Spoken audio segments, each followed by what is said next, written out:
Fala pessoal, graças e paz para você. Passando aqui para mais uma recapitulação da lição da Escola Sabatina.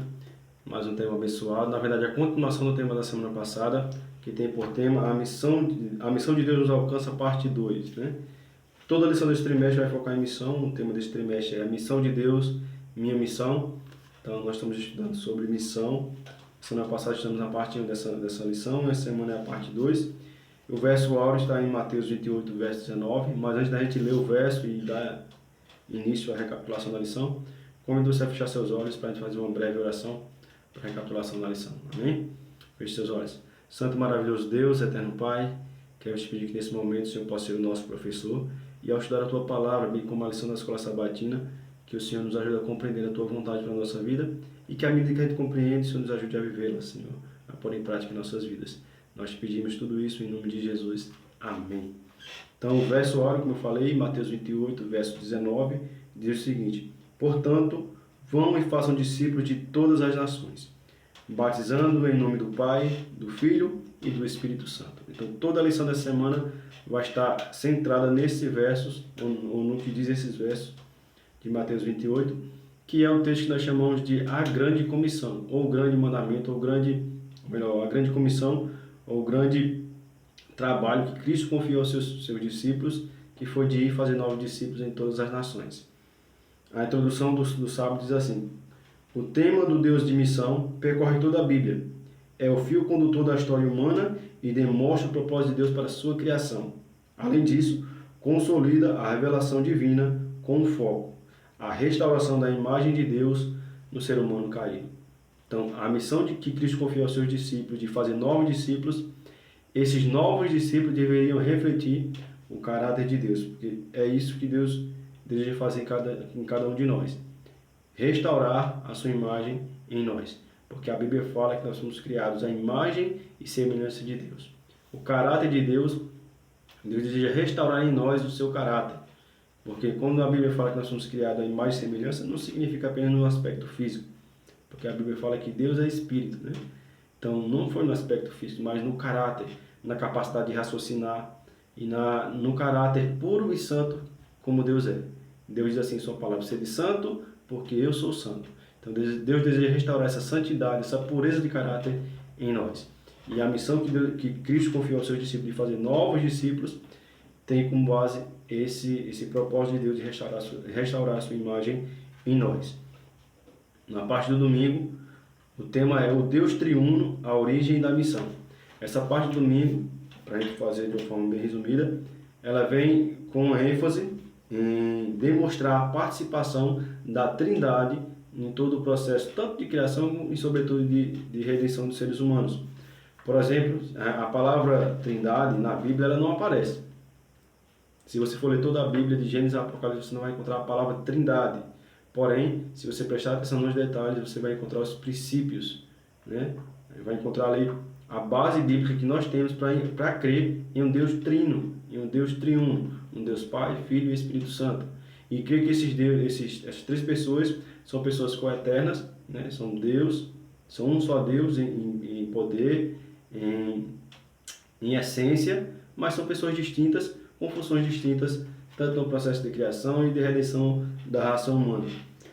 Por exemplo, na criação, se você for ler Gênesis capítulo 1, verso 1 e 2, diz assim: no princípio criou Deus os céus e a terra era sem forma e vazia, e havia trevas sobre a face do abismo, e o Espírito de Deus pairava por sobre as águas. E disse Deus: haja luz, e ali entra todo o processo de criação. Mas somente em Gênesis 1, verso 1 e 2, nós encontramos ali a Trindade. A Bíblia fala que Deus estava lá na criação, o Espírito Santo estava lá pairando por sobre as águas, e aí a gente não encontra a palavra Jesus, mas a gente encontra ali o verbo, né? Quando Deus diz assim: haja luz, esse verbo, esse agente criador é o próprio Jesus. Porque o mesmo João ele vai dizer lá no capítulo 1 do seu livro, que no princípio era o verbo estava com Deus e o verbo era Deus. E mais embaixo ele diz assim: o verbo se fez carne e habitou entre nós, cheio de graça e de verdade. E vimos a sua glória como a glória do unigênito do Pai. Então a Trindade estava presente na criação. E nós vamos ver também que a Trindade também estava presente, ou está envolvida no propósito, na missão de redenção da raça humana, né? Na missão de salvar a raça humana.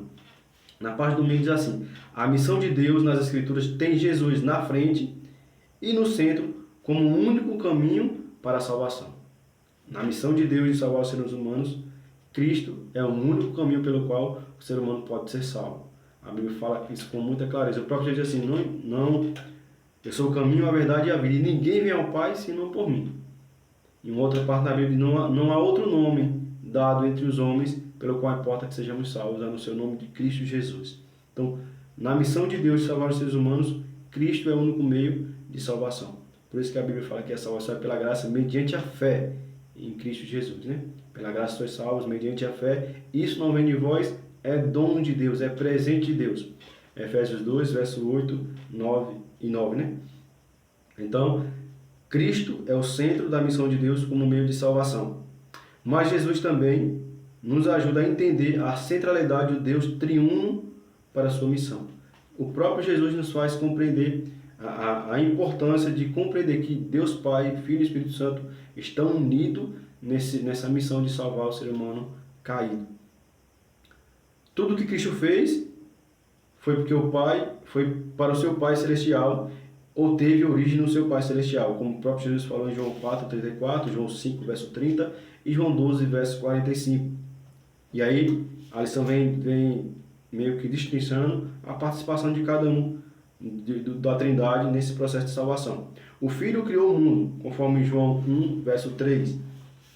E na plenitude dos tempos, conforme Gálatas capítulo 4, verso 4, Deus demonstrou o seu amor enviando o seu Filho para a terra, conforme João 3, verso 16 e 17, para que ele pudesse morrer na cruz em nosso lugar. O Filho veio, morreu na cruz e venceu a morte.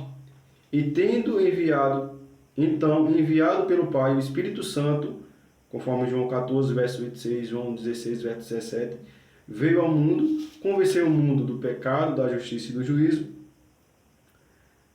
e dá continuidade à missão do Pai e do Filho, na missão de salvar o ser humano caído. Então, Deus Pai, Filho e Espírito Santo estão envolvidos na obra de salvação da raça humana, da redenção da raça humana. Cada um por sua função distinta, né? Cristo foi aquele que veio e pagou o preço pelos nossos pecados. E o Espírito Santo é aquele que está conosco nesse momento como um consolador, aquele que nos ajuda nos momentos difíceis de nossas vidas e a compreender e distinguir o que é certo e o que é errado. E para a gente poder entender melhor, né, essa participação do Espírito Santo na redenção da raça humana, nesse processo de salvação da raça humana, eu queria ler com vocês aqui João, bem rapidinho, João 16, no verso 7 e 8, porque às vezes há uma má compreensão da função, ou melhor, da participação do Espírito Santo no processo de salvação da raça humana. João 16, verso 7 fala assim, Jesus falando para os seus discípulos: mas eu vos digo a verdade, convém-vos que eu vá para o céu, né? Porque se eu não for, o Consolador não virá para vós outros. Se eu, porém, for, eu vos enviarei. Aí o verso 8, que é o que eu quero destacar para vocês. Quando ele vier, o Espírito Santo, ele convencerá o mundo do pecado, da justiça e do juízo. Então, qual é a função principal do Espírito Santo nesse processo de salvação da raça humana? Convencer o mundo, e quando falo mundo aqui não diz o mundo material, mas as pessoas que habitam no mundo do pecado, da justiça e do juízo. E por que eu queria destacar isso? Porque muitos têm uma visão distorcida dessa função do Espírito Santo. Acha que é função do Espírito Santo, ou da competência do Espírito Santo, converter o ser humano. A conversão não é um ato divino. A conversão é uma atitude pessoal. É uma atitude que eu tomo, uma atitude racional que eu tomo à medida que o Espírito Santo me convence do pecado, da justiça e do juízo. Então o Espírito Santo, para ficar mais claro, qual é o papel do Espírito Santo? Nos demonstrar o que é certo, o que é errado e demonstrar onde é que eu estou nesse meio. Se eu estou no lado certo, no lado errado, e o que eu preciso fazer para me pôr no lado certo. Então ele me convence, ele me mostra o que é certo e o que é errado. No Antigo Testamento, o próprio Deus diz assim, quando você estiver caminhando, você vai ouvir uma voz atrás de você, dizendo assim, este é o caminho, andai por ele. o Espírito Santo vem com essa finalidade, de nos mostrar o caminho a seguir. Por isso que o próprio Jesus diz assim: quando o Espírito Santo da verdade vier, ele vos guiará em toda a verdade. E aí aqui em João 16, João 16, verso 8, ele fala, né? E ele convencerá o mundo do pecado, da justiça e do juízo. Então não confunda. Não é função do Espírito Santo converter ninguém. A função do Espírito Santo é convencer, dar o discernimento aos seres humanos do que é certo e o que é errado. Por isso que a gente frisa muito que ao estudar a Bíblia, né, sempre que a gente estiver estudando a Bíblia, nós devemos, sempre que abrir esse livro sagrado, orar a Deus e pedir a orientação do Espírito Santo. Porque é Ele que nos convence do que é certo e do que é errado. Ele que nos convence do pecado, da justiça e do juízo. Só fazendo essa ressalva para a gente entender qual é a participação do Espírito Santo e trazer de forma esclarecida que ele não vem converter, mas convencer. A convenção é minha a partir do momento que eu compreendo o que é certo e o que é errado, e aí eu tomo uma atitude, uma decisão racional à luz daquilo que o Espírito Santo me convenceu, e aí eu decido me converter, mudar de posição. Conversão significa isso, mudar de posição, mudar de direção. Se eu vou para frente, eu viro e volto para trás, para de onde eu saí, e começo novamente uma nova caminhada. Então esse é o papel do Espírito Santo. Na parte da segunda-feira, o tema é fazer discípulos, o foco da missão. Então, qual era a missão de Cristo? Ou melhor, qual é a missão que Cristo nos confia? Que confia ao seu povo, à sua igreja? Fazer novos discípulos. É muito simples a missão de Cristo. Não há nada de confuso. A gente muitas vezes confunde ou complica aquilo que Cristo nos deixou para fazer de forma muito clara. A missão de Cristo para cada um de nós é fazer novos discípulos. Aceitar a salvação que é pela graça, e uma vez que eu aceito a salvação pela graça, fazer novos discípulos. E a parte do domingo, pede para a gente ler Mateus 28, do verso 16 ao 20, a gente não vai ler todo, né? Mas eu queria ler com vocês a parte que enfatiza a questão da grande comissão, que encontra-se aqui o verso para memorizar também, né? Mateus 28, do 16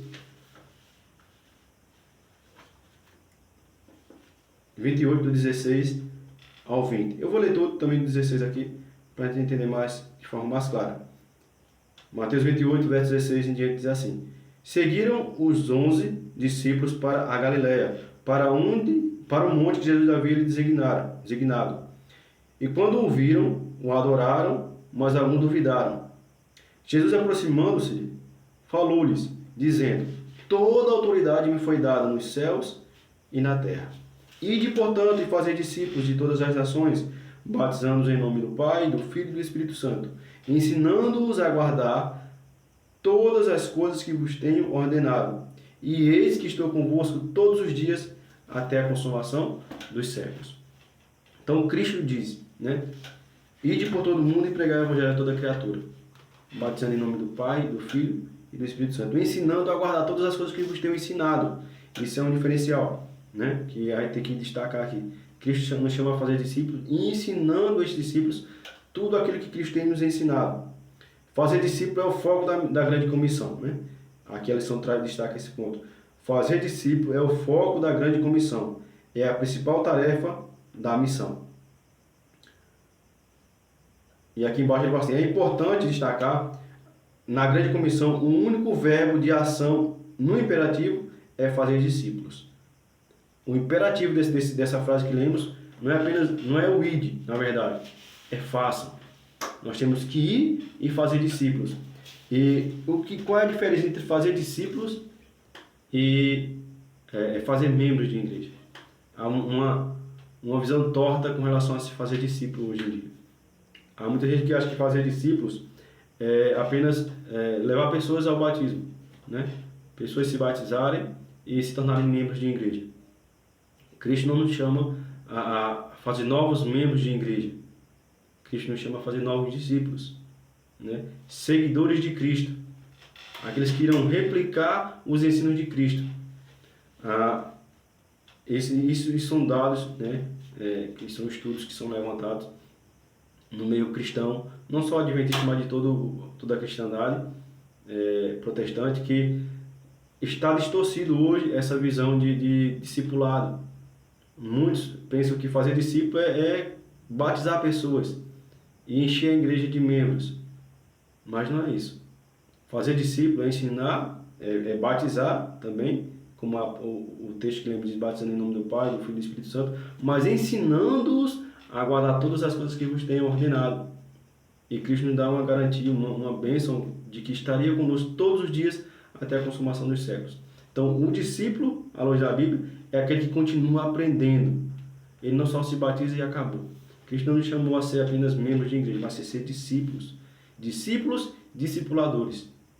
Aquele que abraça a fé e trabalha para que outros possam ser alcançados através da sua vida e também possam participar dessa fé. Discípulos, discipuladores. Discípulos que não são acomodados, não se conformam em ser apenas membros de igreja e estar ali sentado no banco de igreja assistindo os cultos de quartas, sábado, domingo e PG, como a gente tem na nossa igreja, né? Não, né? Há uma diferença entre ser membro de igreja e ser discípulo. Cristo nos convida a ser discípulos, né? Partilhar, ensinar a outras pessoas as verdades que Ele tem nos ensinado através da sua palavra, compartilhar das bênçãos que nos alcançou. Isso é ser discípulos e não ser apenas membros de igreja. Cristo vem buscar, quando Cristo vier nas nuvens do céu com poder e grande glória, Ele virá buscar os seus discípulos e não apenas membros de igreja. Porque a Bíblia fala, o próprio Jesus diz lá em Mateus 25, muitos me dirão naquele dia, eu batizei em teu nome, eu profetizei em seu nome, eu fiz isso, eu fiz aquilo. Né? Era membro de igreja, não era discípulo, discipuladores. E aqui embaixo na lição diz assim, todo verdadeiro seguidor de Cristo deve estar engajado em fazer discípulos. Todo que se diz discípulo de Cristo, se diz seguidor de Cristo, deve estar empenhado, focado em fazer novos discípulos. Porque esse é o foco da missão que Cristo nos confiou. Essa é a grande comissão que Cristo nos confiou. Fazer novos discípulos para o seu reino. Novos seguidores de Cristo para o seu reino. E esses novos discípulos vão fazer novos discípulos também. É o chamado, como eu falei a princípio, discípulos discipuladores. Que não apenas aceitam a mensagem, mas têm tanto prazer em viver essa verdade que eles levam outros a viver também essa verdade. Então sejamos discípulos discipuladores. Discípulos que compartilham dessa verdade, dessa bênção que nós somos alcançados com outras pessoas. Na parte da terça-feira, o tema diz o Evangelho Eterno e a mensagem da missão. E pede para a gente ler o texto de Apocalipse capítulo 14. Eu amo esse texto. Acho que toda adventista ama esse texto. Né? Na verdade, todo cristão deveria amar, né? Esse texto de Apocalipse 14. Toda a Bíblia, mas há alguns textos que de fato nos chamam mais a atenção, a gente acaba se apegando. Apocalipse capítulo 14, versos 6 e 7. E faz a seguinte pergunta: que aspectos da missão de Deus é possível identificar no Evangelho Eterno, apresentado pelo primeiro anjo nas 3 mensagens angélicas? E eu queria ler com você esse texto de Apocalipse capítulo 14. Apocalipse capítulo 14. Abri bem rápido aqui. Apocalipse capítulo 14, versos 6 e 7. Apocalipse capítulo 14, versos 6 e 7. É isso mesmo.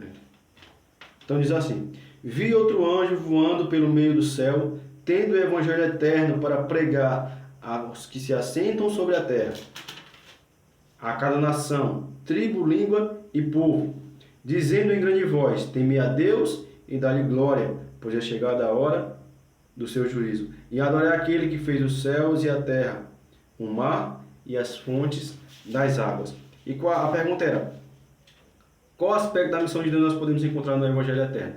Esse texto de Apocalipse 14 nos traz algumas lições. Primeiro,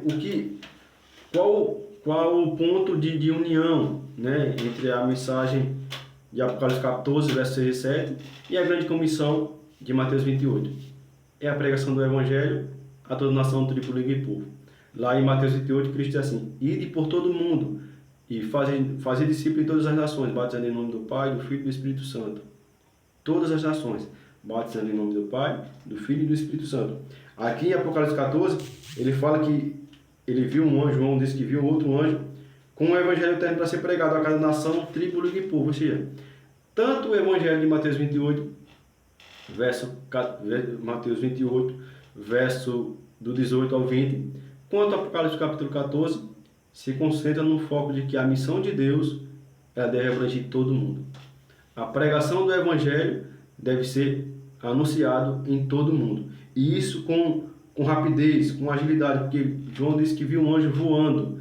Essa expressão de um anjo voando é porque é uma mensagem que deve ser pregada com urgência para todo mundo. E qual é a mensagem que o Evangelho eterno, agora é o que eu amo, nessa parte de Apocalipse 14, qual é a mensagem do Evangelho eterno que deve ser pregada com urgência, com rapidez por todo mundo? O final do verso fala, no verso 7, diz qual é a mensagem que esse anjo está anunciando. E para a gente compreender o que eu quero destacar para você, a gente precisa entender o que significa anjo, né? Anjo na Bíblia significa, principalmente nos textos proféticos, significa mensageiro. A palavra anjo, ou angelos, acho que é angelos, que é assim que diz, do grego, significa mensageiro. E aqui nesse texto de Apocalipse 14, quando João vê esse anjo, ele não vê apenas de fato um anjo, né? Na visão dele é representado como um anjo, mas a aplicação desse texto são mensageiros ou mensageiros de Deus que tem uma mensagem a anunciar. E qual é a mensagem? No verso 7 diz assim: dizendo em grande voz, temei a Deus e dá-lhe glória, pois é chegada a hora do seu juízo. Então qual é a mensagem? Qual é o Evangelho eterno a ser pregado? Ou melhor, qual é a mensagem que o Evangelho eterno nos convida a pregar? Temei a Deus e dá-lhe glória, porque é chegada a hora do seu juízo. Devemos anunciar ao mundo que o juízo de Deus começou e ele vem julgar o seu povo e ele vem reivindicar os seus. O juízo começou. A mensagem do juízo. Chegou a hora em que ele vai julgar. Temer a Deus e dar glória, pois é chegada a hora do seu juízo. E adorar aquele que fez os céus e a terra, o mar e as fontes das águas. O verso 6 destaca a questão do Evangelho eterno. E por que o Evangelho aqui é eterno? Lá em Apocalipse, ou melhor, lá em Mateus 28, ele fala de fazer discípulos em todas as nações. Em Mateus 24:14, ele será pregado o Evangelho do Reino em todo o mundo, então verá o fim. Em Apocalipse 14, verso 6, João diz que o anjo pregava o Evangelho eterno. Ele voava e tinha o Evangelho eterno a ser pregado em toda nação, tribo, língua e povo. O Evangelho é eterno porque é um Evangelho que não se fracciona. Não é um Evangelho que seleciona o que vai ser pregado. O Evangelho é eterno porque ele é o mesmo de ontem, de hoje e de eternamente. Ele é o Evangelho que prega a Bíblia de capa a capa. A mensagem que nós somos chamados a pregar, a mensagem que esse mensageiro que somos nós, o anjo de Apocalipse 14, verso 6, somos eu e você, os mensageiros de Deus. A mensagem que temos a pregar é o Evangelho, que prega de Gênesis a Apocalipse. É o Evangelho que não tira parte da Bíblia para se amoldar aos nossos gostos, mas prega ela de capa a capa. É o Evangelho eterno a todas as nações, tribo, língua e povo, e com foco no juízo divino que vem sobre toda a terra. O juízo que o verso 7 diz assim: temer a Deus e dar-lhe glória, pois é chegada a hora do seu juízo, e adorar aquele que fez os céus, a terra e as fontes das águas. Os céus, a terra, o mar e as fontes das águas.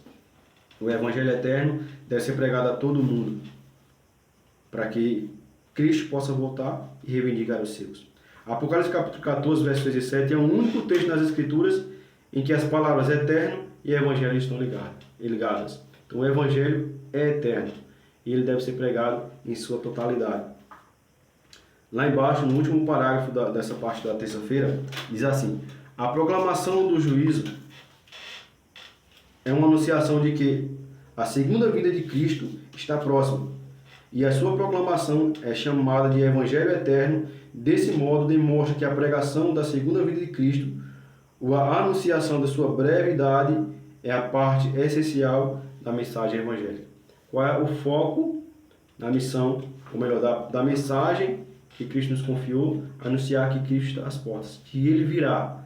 Ele diz: eis que cedo vem, guarda o que tu tens, para que ninguém roube tua coroa.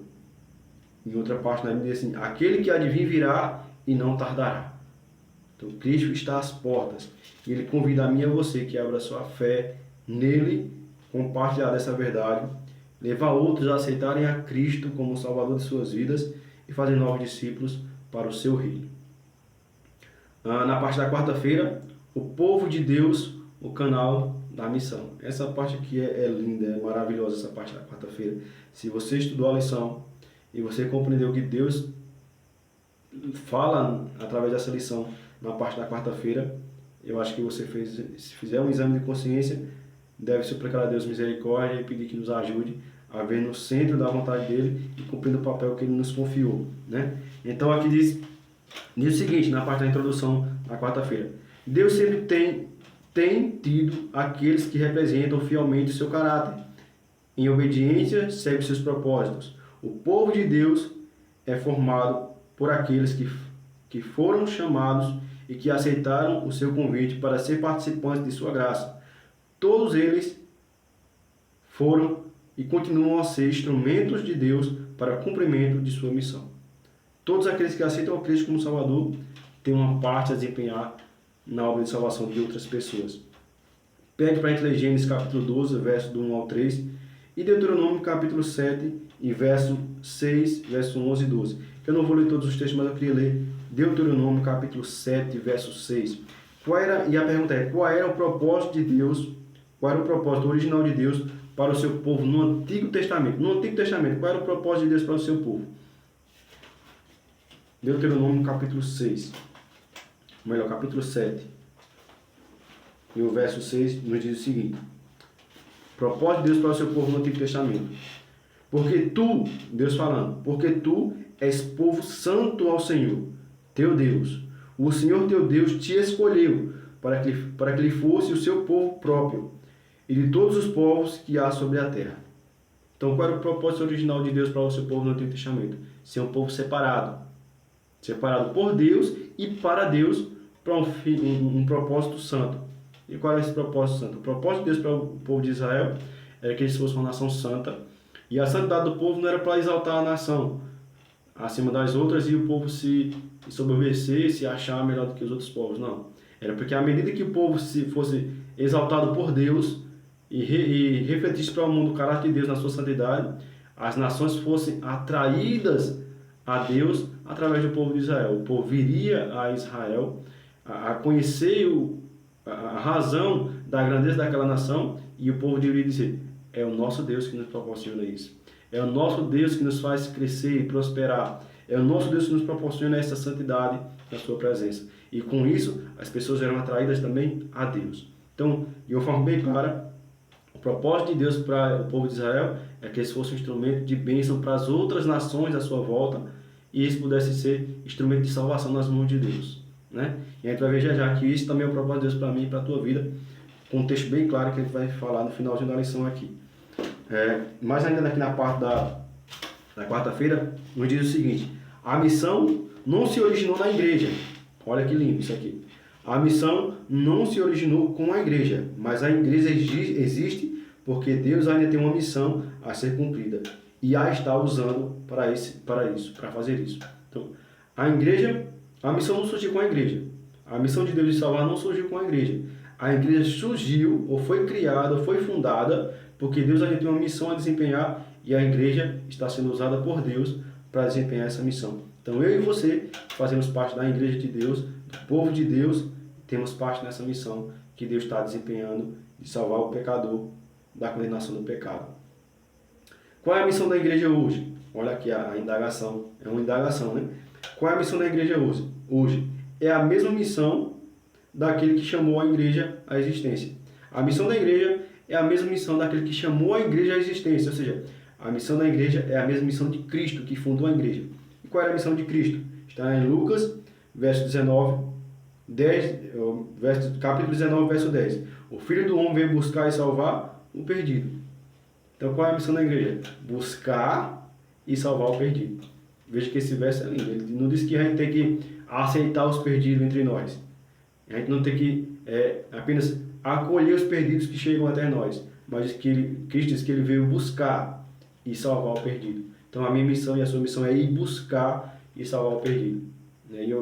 Essa parte é muito interessante, porque nós temos limitado a missão da igreja às quatro paredes, né? Nós achamos que pregar o evangelho deve ter os nossos cultos com igrejas lotadas, com programações que as pessoas têm o desejo de ir, de participar e tal. E não nada contra isso, é bom que a igreja, e louvar a Deus quando a igreja lota, quando os irmãos vão para os cultos, quando a programação atrai as pessoas a ir até a igreja, mas o foco, a missão da igreja em si, não se limita às 4 paredes da igreja. Pelo contrário, ela não é para dentro da igreja, ela é para fora. Por isso a grande comissão, Cristo disse: ide por todo mundo e pregar o evangelho a toda criatura, batizando em nome do Pai, do Filho e do Espírito Santo. E aqui no texto de Lucas 19, verso 10, diz que ele veio buscar e salvar o perdido. Então a minha missão e a sua missão é sair da nossa igreja, é sairmos do assento, para não usar uma palavra que não seja bem compreendida, né? Não esquentar apenas o banco da igreja, mas sair da nossa zona de conforto e ir lá fora. Ir até o mundo, buscar e salvar o perdido. Nós não salvamos ninguém, voltando a frisar isso. Nós não temos poder de salvar ninguém. Mas como o tema da lição fala aqui, o povo de Deus, canal de missão. Canal da missão. Nós não salvamos ninguém, mas nós podemos ser o canal entre Deus e o pecador. Entre Deus e o perdido. Porque um dia alguém foi esse conduto de salvação para mim e para você. Um dia alguém falou de Cristo para nós. Um dia nós ouvimos a mensagem do Evangelho por alguém. Alguém foi conduto de Deus para nós. Então nós também temos que ser condutos de Deus para a salvação de outras pessoas. Esse é o desejo de Deus para a minha e para a tua vida.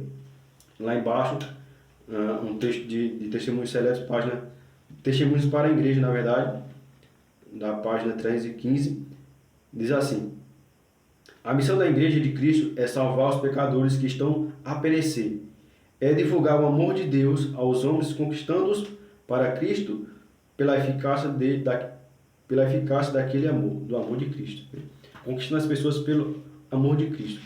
À medida que eu vivo o cristianismo na sua essência, eu sou um instrumento de Deus para a salvação de outras pessoas, eu compartilho do amor de Cristo. E as pessoas são atraídas, não pelo que eu faço, não por quem eu sou, mas pelo que em Cristo eu posso, ou eu venho a ser, né? Aquilo que Cristo faz através de mim. As pessoas são atraídas pelo brilho de Cristo em mim. E aí, assim como era o propósito de Deus para Israel, Ele tem cumprido em nossas vidas, quando assim nós permitimos, esse propósito em nossas vidas também. Somos instrumento de bênção para a salvação de outras pessoas. Na parte da quinta-feira, a gente vai caminhando para o fim. O mundo, a arena da missão. O mundo, a arena da missão. Ou o mundo, o campo da missão, né? Como já foi falado aqui, a missão da igreja não se limita às 4 paredes da igreja, mas ela abrange todo mundo. Ide por todo mundo, pregar o evangelho a toda criatura. Foi a grande comissão que Cristo deu à sua igreja. O evangelho eterno de Apocalipse capítulo 14 foi claro em dizer que ele era pregado a cada nação, tribo, língua e povo. Todo mundo. Então, a missão da igreja vai além das 4 paredes da igreja. Nesta semana estudamos 2 textos missionários cruciais que enfatizam a importância de fazer discípulos na grande comissão. Na grande comissão e no evangelho eterno nós encontramos esses 2 exemplos de que a missão de Deus é fazer novos discípulos em todas as nações. Mateus 28, verso 19, fala da grande comissão. Apocalipse capítulo 14, verso 16, nos dá um ênfase na questão do evangelho eterno a ser pregado a cada nação, tribo, língua e povo. Quando Jesus disse assim: serão minhas testemunhas, em Atos 1, verso 8, Cristo falou essa frase: permaneçam em Jerusalém, até que do alto sejam revestidos de poder, então sereis minha testemunha, tanto em Jerusalém, em Samaria, e ele está dizendo ali outras áreas que a gente vai ler aqui agora para ficar mais claro. Quando Jesus diz assim, serão minhas testemunhas, em Atos 1, verso 8, ele quis dizer e destacar 3 áreas geográficas diferentes. Quando ele deu essa ordem ali, para que os discípulos permanecessem em Jerusalém até que fossem batizados com o Espírito Santo, ele determinou 3 áreas geográficas específicas para a missão. Primeiro, serão minhas testemunhas em Jerusalém. Naquela época, os seus discípulos estavam próximos a Jerusalém. Então, Jerusalém era a casa dos discípulos. Quando Jesus disse assim, serão minhas testemunhas em Jerusalém, ele estava dizendo assim, você tem que ser primeiro discípulo, ou ser minha testemunha na sua casa, com a sua família, com os seus parentes, com os seus amigos, com os seus colegas de trabalho. É com a sua família. É onde você mora, onde você convive. Você tem que ser minha testemunha ali. Primeiro ali. Porque não adianta nada eu ser testemunha de Deus no meu trabalho, na igreja onde eu congrego, ou em qualquer outro lugar que eu chegue, mas dentro de casa, o meu testemunho, não tenho testemunho na verdade, né? Não adianta de nada. Viver uma vida de hipocrisia. E Cristo, ele ataca veementemente, se você for ler os evangelhos, ele ataca veementemente a questão da hipocrisia. Quando a gente externa uma coisa, mas por dentro somos outros. A hipocrisia, Cristo a abomina.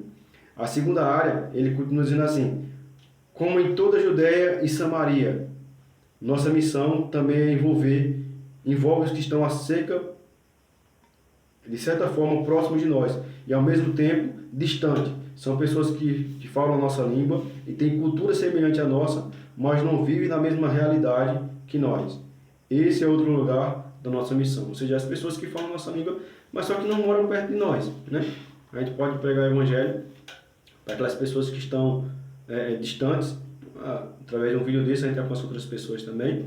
Mas quando fala assim na questão de Samaria e outras Judéia e Samaria, fala daqueles que estão no mundo aí fora, que não é da minha família, não é meu vizinho, mora mais distante de mim, não está na mesma realidade que eu, tem outra situação financeira, outra condição social, mas eu tenho o dever de alcançar essas pessoas também com o Evangelho, porque o Evangelho não faz distinção de cor, raça, condição social, status, nada. O Evangelho é para todos, porque todos pecamos e carecemos da glória de Deus.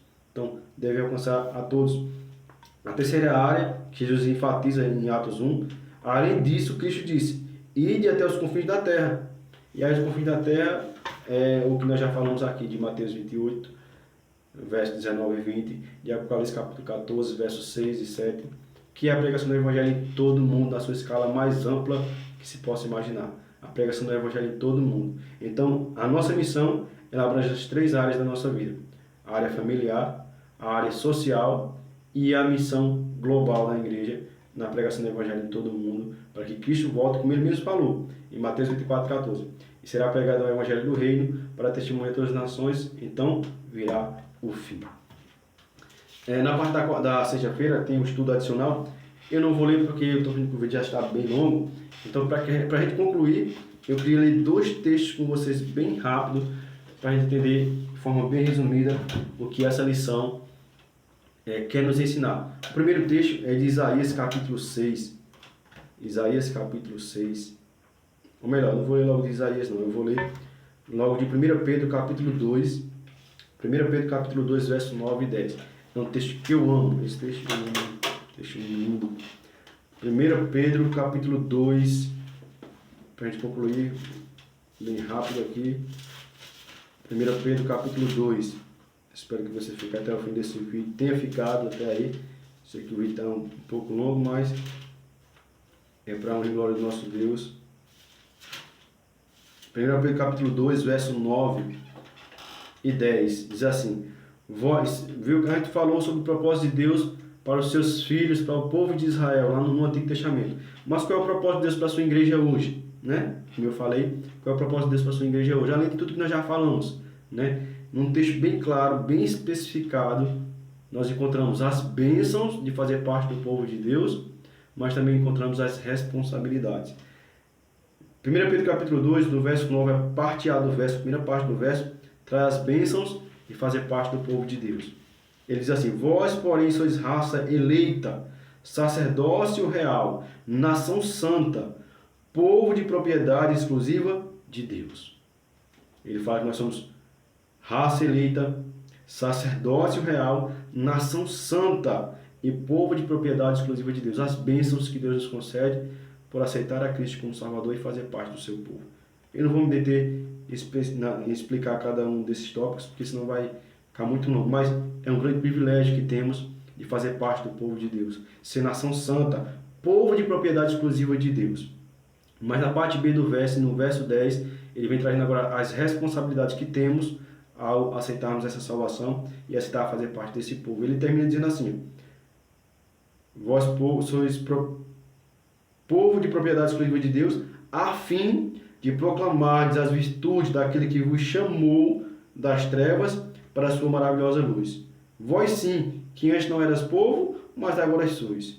Vós que agora vós sois povo de Deus, que não tinhas alcançado misericórdia, mas agora alcançaste misericórdia.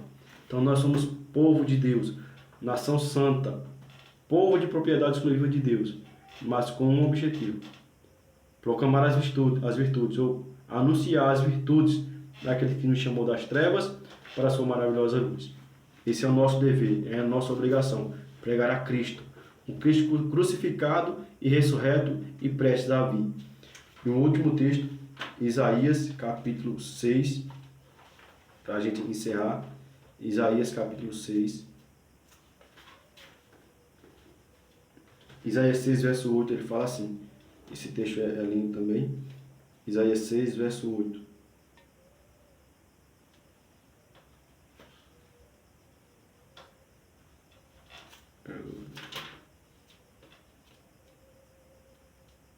Deixa eu achar aqui, Isaías 6 e o versículo 8.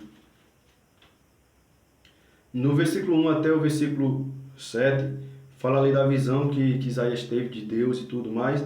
E no verso 8 diz assim: depois disto, ouvi a voz do Senhor que dizia: a quem enviarei? Quem há de ir por nós? Disse eu: eis-me aqui, envia-me a mim. Então, Deus, Ele tem levantado uma igreja para ir por todo mundo, pregar o evangelho a toda criatura e fazer novos discípulos. E Deus pergunta a mim e a você hoje: quem enviarei? E quem irá por nós? Quem irá pela Trindade? Quem irá participar com a Trindade da proclamação do evangelho e da salvação de outras pessoas? E Deus nos convida, assim como Isaías, responder: eis-me aqui, envia-me a mim. Eu quero dizer isso a Deus todos os dias: Senhor, eis-me aqui, envia-me a mim. Que Deus abençoe sua vida, que você possa ter assistido todo esse vídeo, toda essa recapitulação até o fim, e que Deus em Cristo possa lhe abençoar, que o Espírito Santo lhe guie nessa caminhada cristã, e que a cada dia possamos crescer em estatura e graça diante de Deus e diante dos homens, para a honra e glória do nosso Deus, e que possamos ser participantes na obra de Deus, salvação de outras pessoas, e que possamos declarar como Isaías: eis-nos aqui, Senhor, envia-nos a nós para a salvação de outras pessoas. Deus abençoe a sua vida e até o próximo vídeo.